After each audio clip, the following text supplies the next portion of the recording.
Well, the President has lauded the City of Cape Town's firefighters for a speedy response to the blaze. He says had it not been for their swift response, the whole Parliament would have been in ashes.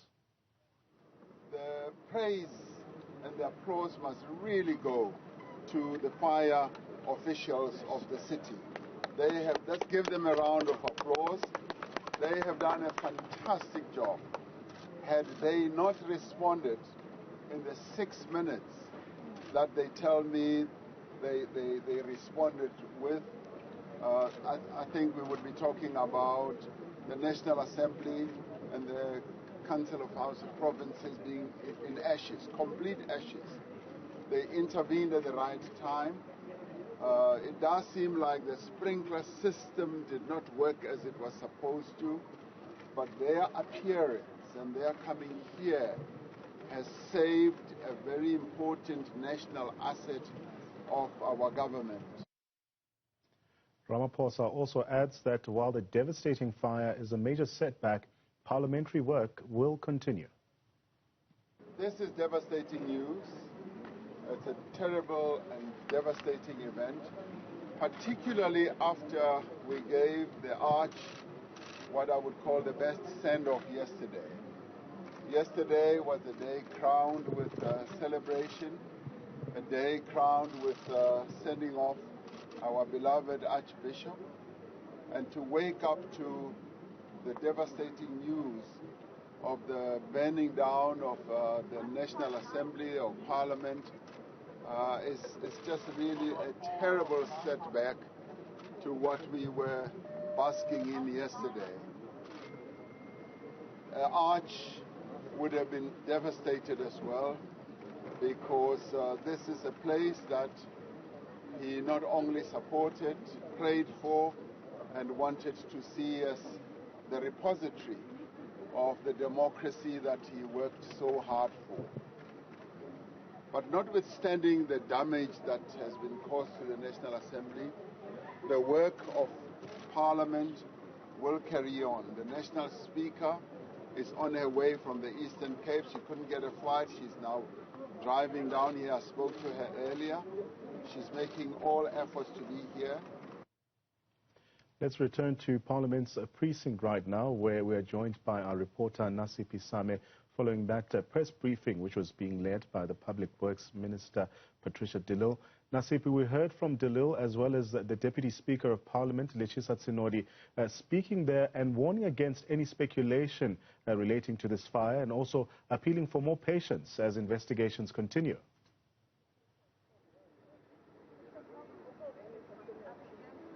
Indeed true, but what I can say that coming out of this briefing that we had earlier on, we do understand that SAPS National Spokesperson Vish Naidu had confirmed following the President's announcement that an individual has been taken in for questioning in regards to the fire, that a 51-year-old man was taken in for questioning.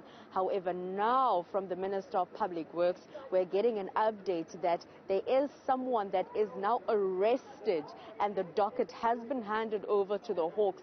However, at this present moment, the Hawks are very much mum in regards to whether or not they have received the docket and how old this particular person that has been arrested is and when he's going to be appearing in court. So the information in that regard as to the person that authorities think might be responsible for the devastating effects of the fire that broke out this morning is still very much unclear and pretty bleak. But what we can say is that the Minister of Public Works did say that just before Parliament went into recess, they did do a fire drill and they found out, during the investigations this morning that the water valve to the sprinklers was indeed turned off. So what we do know is that the sprinklers were turned off, and there's also an issue of the security, or rather CCTV camera. And we do know that the City of Cape Town's Fire and Rescue Services arrived here at the Parliament precincts about 6 minutes after they received the alert, and that is when the smoke detectors went off while they were still in the precincts. So that explains why perhaps the sprinklers did not go off. And also in regards, or rather the Minister of Public Works going as far as saying that it is a bit irresponsible for the members of Parliament that we were speaking to earlier on this morning in regards to the fire that occurred at Parliament's old Assembly building last year in April, saying that there was a report that was made available for all members of public, and the reason that a fire broke out last year at the old Assembly less than a year ago was due to electricity shortage. So the minister and also the deputy speaker, cautioning the media, including the public, to not jump to speculations. However, they are still not confirming whether or not this particular incident that occurred here in Parliament this morning and the arrest of this particular individual is whether or not it is an attack to the state. They're saying that at this moment they want to wait for the report and then they will make those sort of announcements. What we do know is that the Speaker of the National Assembly, Ms. Nasiphi, is currently on her way from the Eastern Cape to Cape Town, following the devastating news of Parliament, Old Assembly and National Assembly being engulfed in fire. As you can see behind me, the City and Fire Rescue Services still hard at work. About 70 staffers are currently on the ground, including disaster management here to try and contain the blaze. We do know that at this very moment, the blaze has not been contained as of yet.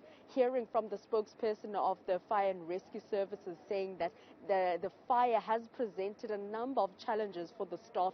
At some point, they have to, take out their members, seeing that it is a confined space, saying that entering a fire, in Parliament, it does present some sort of challenges in the sense that they don't know the layout or the floor plan of Parliament. However, saying that they are working around the clock, and the additional resources having been added from this morning from 36 to about 70 now will indeed ensure come tomorrow morning they might be speaking of mop-up operations or even just observing any flare-ups.